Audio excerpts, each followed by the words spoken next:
हमारे ब्रज में ऐसा भाव बताते हैं कि ठाकुर जी को भोग लगाते हैं तो पर्दा किया जाता है। हमेशा तो 365 दिन प्रयास कीजिए कि उसका एक समय निर्धारित हो कि ठाकुर जी को भोग लगाते समय इतनी देर ठाकुर जी के आगे पर्दा किया जाएगा, राजभोग आरती के बाद इतनी देर अनौसर होगा। अनौसर का मतलब क्या होता है? अनौसर का मतलब होता है ठाकुर जी अब हमारे लिए उपस्थित नहीं है, अब ठाकुर जी गौचारण करने गए हैं, सखियों के पास गए हैं, गोपियों के पास गए, भक्तों के पास गए, तो इसलिए 12, साढ़े 12, 1 बजे हमारे वृंदावन में सारे मंदिरों में अनौसर हो जाता है।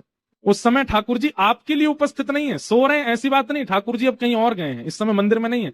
उस समय यदि आप दर्शन खोलते हैं तो वो अपराध लगता है। तो ऐसे ही अपने अपने घर के ठाकुर जी का भी एक अनवसर निश्चित कर लीजिए, और यही होना चाहिए 12, 1 बजे के बाद ठाकुर जी के पर्दा हो जाए, 4, साढ़े 4, 5 बजे तक फिर दर्शन कोई ना करे। उसमें ठाकुर जी अब अनवसर में चले गए हैं, अब किसी भक्त के यहाँ, अब जैसे हम यहाँ हैं, जितनी देर कथा चलती है उतनी देर अनवसर रहता है गिरधर लाल जी का। तो अनवसर का मतलब क्या है?